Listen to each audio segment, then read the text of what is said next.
all of you, all our honorable ministers who accompanied us here today, the heads, the president, the vice president of the university, the heads of the faculties, and to all the students, researchers who are here today.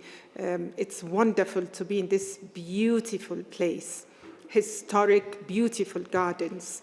And as our minister said, we spent a few very good days here. Today we just saw the Renaissance Dam. We are just back from the trip. And I want you to be proud of your country, because we were talking about this history. Why was Addis Ababa chosen as the headquarters for the Organization of African Unity, which today is what, the AU? Because of your history of resilience and victory. Because I remember our mother saying that, our father was saying, this country never succumbed to colonialism. So it's a symbol.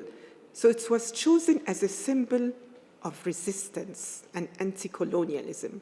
So it does not surprise us that you are also leaders in development, having just completed the construction of the biggest dam in the country. And what impressed us the most is the fact that you paid, ordinary citizens paid contributions and monies to make it happen. So we salute the people of this great country. Before I quickly tell you about 1963, because that is partly why we are here, when this great event happened, I will quickly tell you a story, a real, true life story. So I go back to 1964, to Accra, the capital of our base, of Ghana. I was about 4 years old, one of my earliest memories. Our father used to come home in the presidential house to have lunch. That day, he walks through the door of the house, and we are anxiously waiting for him. But we hear commotion, and we see him walking in. And we look at him, my brother and I, and his face was covered in blood. He was wearing a white shirt and a black trousers, but the shirt was red. People quickly get to him. We look at him. They put him on the bed. They take him to his room. Everything is a rush. His cheek, half of it was fallen out. Years later, we learned what happened. He was walking from his office to the house, the residence, when there were gunshots. Someone, an assassin inside the garden, fired at him, missed him, got his bodyguard. His bodyguard fell down dead on the spot, trying to protect Kwame Nkrumah. Our father has a fight with the assassin, manages to put him down, and the guy bites him so that he runs away. Anyway, our father they treated him, but this was just one of seven assassination attempts on his life, and not even the most serious.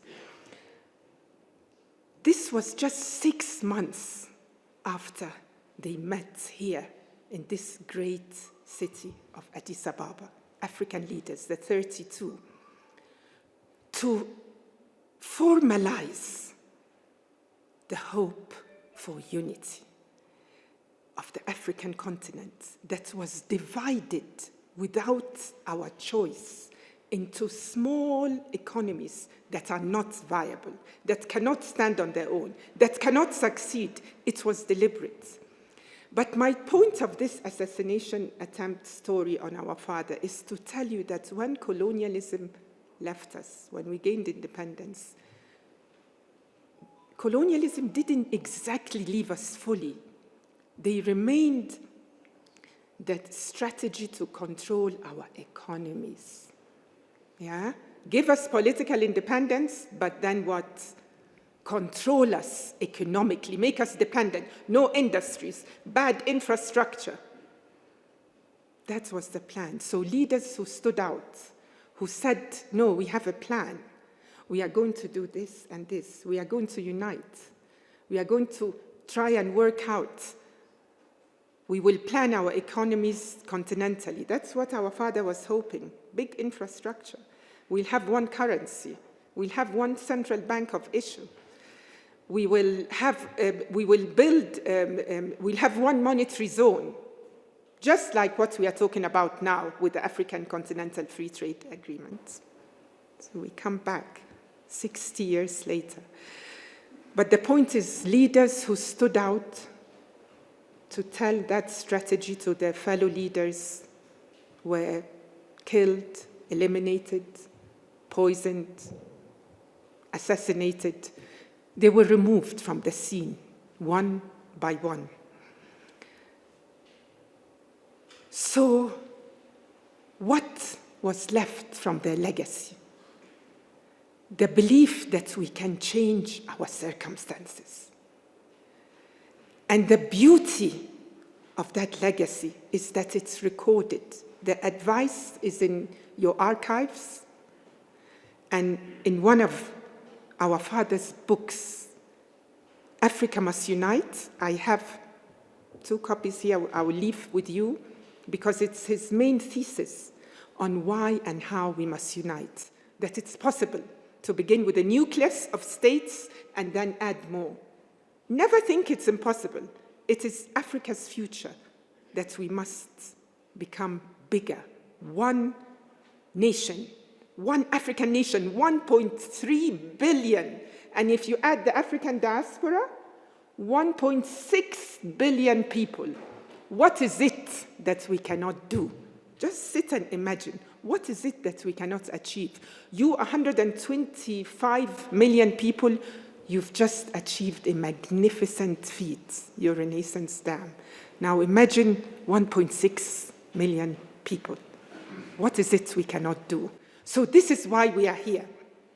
We've gathered ourselves, the children of these great leaders who sacrificed their lives, who lived and died for us to understand what we must do after they are gone. We formed this organization, African Legacy Foundation, so that we can speak about the plans we had, how we united in the 50s, 60s, 70s to defeat colonialism, and for us to make you have hope that how we must unite to defeat poverty, unemployment, underdevelopment, economic domination, economic dependency. So there's work for you, this generation. There's big work for you. And you have to be ready mentally for it. We have to know your history. We all have to go back.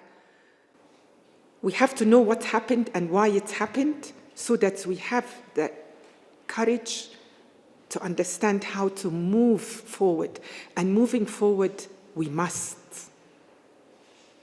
We must.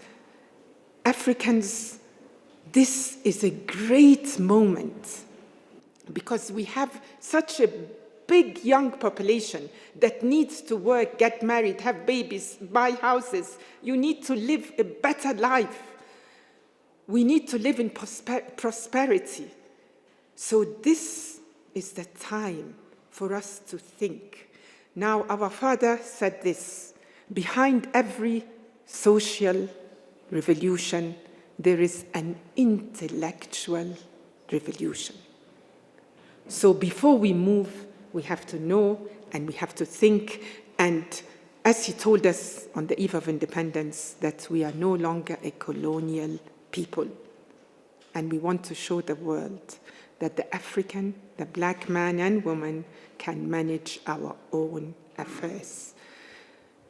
So we are here to be inspired and to inspire you. And I hope there will be more questions. We can tell you so many stories. We can answer your questions, but I want us to be more interactive. I'm going to leave this book with you. Please try and read it. The last chapter, the first chapter, African background, shows you how advanced we were before colonialism, before military defeat, before slavery. before all that. And the last chapter tells us why, and how we must unite. So please, have courage and have hope and be strong. Good ideas never die. Thank you. Thank you.